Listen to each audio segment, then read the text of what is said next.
नमो अरिहन्ताणं नमो सिद्धानं नमो आयर्याणं नमो उवछायाणं नमो लोय सवसाहुणं।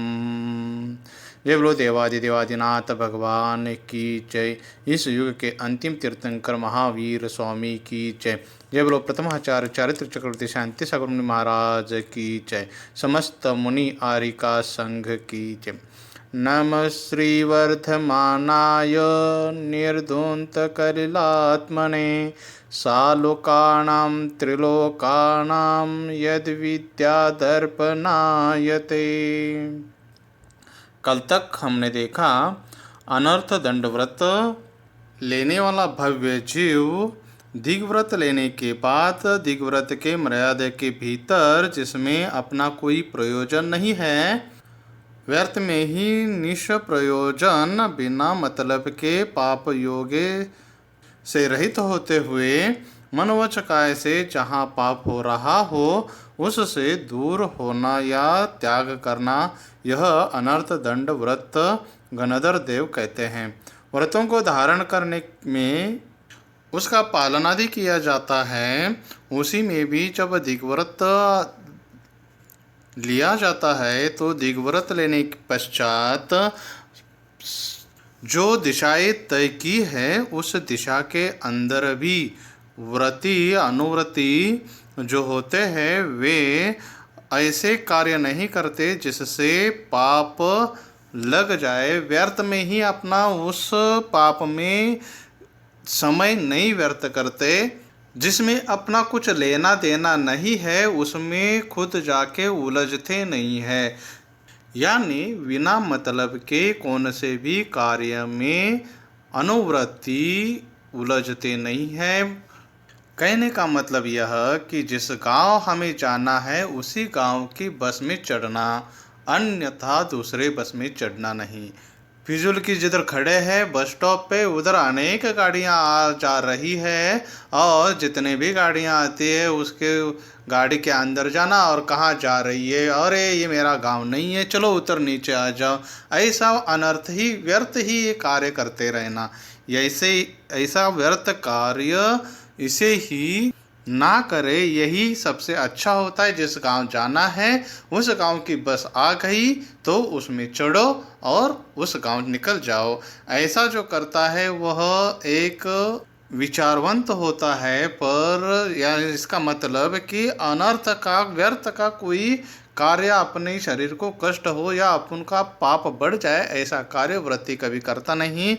जो कार्य अपना नहीं है वैसे कार्य में बिना मतलब के उलझता नहीं, उसमें जाता नहीं। तो इसमें कौन से अनावश्यक क्रियाएं होती है तो आचार्य भगवान कहते हैं कि पापोपदेश देना, हिंसा दान यानी हिंसा करने के लिए जो जो साहित्य आदि लगते हैं वो साहित्य खरीद करके आदि दे देना। उपध्यान अपध्यान, अपध्यान माने अप माने खोटा, खोटा ध्यान करना। इसमें फालतू का ही अपना टाइम व्यर्थ हो जाता है और इससे हमें पाप लग जाता है। दुश्रुति, दुश्रुति माने श्रुति माने शास्त्र या सुनना और दो माने खोटे, खोटे शास्त्र सुनना या शास्त्रों को पढ़ना आदि। व्यर्थ का टाइम उसमें नहीं लगाना। अपने पास टाइम है इसके लिए कुछ भी शास्त्र पढ़ते बैठे नहीं है।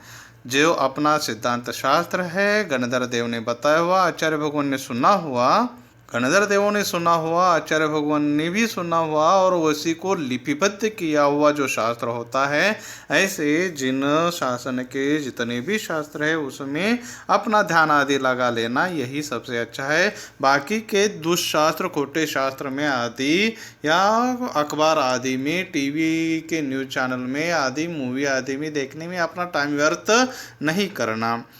प्रमादचर्या, असावधानी पूर्वक आना जाना, चलना फिरना, उठना बैठना, इसे प्रमाचर्या कहते हैं। किधर भी जा रहे हैं आ रहे हैं तो असावधानी से कैसे भी आ रहा है, घास पे से चल रहा है, किधर से भी आ रहा है किधर से भी जा रहा है, पानी ऐसे व्यर्थ में फेंक रहा है, ऐसे कार्य आदि नहीं करना। अब यह पापोपदेश, हिंसा दान, अपध्यान, दुष्श्रुति, प्रमादचर्या इसका एक एक करके आचार्य भगवान आगे विस्तृत स्वरूप से बता रहे हैं। पापोपदेश अनर्थ दंड। तिर्यक्लेशवनिचा हिंसारंभ प्रलंबनादीनां कथा प्रसंगः प्रसवः स्मर्तव्यः पाप उपदेशः। प्रलंब यानी छल आदि और प्रसव यानी उत्पन्न करना। स्मर्त यानी जानो। इसका अर्थ देखेंगे। त्रियंक्लेश, त्रियंचों को कैसे कष्ट दिया जाता है उसे त्रियंक्लेश कहते हैं। वाणिज्य व्यापार, पाप के व्यापार कैसे किए जाते हैं इसका विवेचन आदि करना। हिंसा, हिंसा के व्यापार कैसे किए जाए आदि कथाएं। आरंभ, जिन कार्यों से करने में हिंसा होती है ऐसे प्रलंब, छल कपट आदि कथा के प्रसंगों को उत्पन्न करना या इनकी कथाएं करना, इनके संबंध में चर्चाएं करना, पाप का उपदेश जानना चाहिए। इन क्रियाओं का अगर उपदेश दिया जाता है, कथा लिखी जाती है, चर्चा की जाती है तो यह पापोपदेश अनर्थ दंड कहलाता है। अब देखिए त्रियंक क्लेश। त्रियंचों को कैसे कष्ट दिया जाए इस पर कथा लिखना, चर्चा करना। जैसे त्रियंच के नाक कान कैसे छेदे जिससे त्रियंचों को तकलीफ हो, त्रियंचों को मारने के लिए चाकू कैसे होनी चाहिए, चाबुक या त्रियंचों को मारने के लिए डंडा कैसा होना चाहिए, त्रियंचों को बंधक कैसे बनाना चाहिए, इन त्रियंचों के पैरों में नाल कैसी थोपी जाती है जानना चाहिए, जानकारी देना चाहिए। ऐसी कार्य करना। इन पर वजन ज़्यादा डाला ना हो तो बैलगाड़ी कैसी बनानी चाहिए। खाने पीने में गाय आदि दिक्कत करे, दूध देने में दिक्कत करे तो इनको कैसे बांधा जाए, त्रियंचों को कैसे बांधने के क्या उपाय हैं, त्रियंचों को पकड़ने के लिए जाल कैसे होना चाहिए, जाल में न आए तो त्रियंचों को कैसे पकड़ा जाए। ऐसी क्रिया जो त्रियंचों को क्लेश उत्पन्न करने वाले कार्य हो उनकी चर्चा करना, लोगों को समझाना, यह त्रियंक्लेश अनर्थ दंड है। इस सब क्रियाओं से हमारा कुछ लेना देना नहीं। जो व्रती होते हैं ये यह सोचते हैं ऐसे कार्यों में वह बिना मतलब के जाते नहीं, ऐसे कार्य बिना मतलब के करते नहीं, क्योंकि उन्हें पता है कि उससे पाप ही होता है, पाप बंद ही होता है। तो हम और आपको क्या बताएं, अगर बताते हैं तो त्रियंच क्लेश पापोपदेश कहते हैं। अगर ऐसे कार्य कोई किसी को बता रहा है तो यह त्रियंक क्लेश पापोपदेश है, इससे पाप बंद होता है, इससे पापोपदेश अनर्थ दंड भी हो जाता है। वाणिज्य पापोपदेश। व्यापारों में पाप होता है, उन व्यापारों में जिन व्यापारों में पाप होता है ऐसे व्यापारों को करने को उपदेश देना। ईंट का भट्टी कैसे लगाया जाए, इसमें बहुत मुनाफा होता है। फ्लोर मिल लगाओ, इससे बहुत पैसा मिलता है। शराब आदि दुकान चलाने का उपदेश आदि देना, मांस की दुकान खोलने का उपदेश आदि देना, रेशम वस्त्रों को बनाने का उपदेश आदि देना, चमड़ा या चमड़े से बनी हुई वस्तुओं को बनाना बेचने का उपदेश देना, जीवों को मारने की जो दवाई होती है जैसे फिनाइल रोगर आदि बनाने का बेचने का उपदेश देना, मच्छरों को मारने वाली दवाई बनाना उसको बेचना, ऐसे व्यापारों का उपदेश देना, यह वाणिज्य पापोपदेश कहा जाता है। हिंसोपदेश।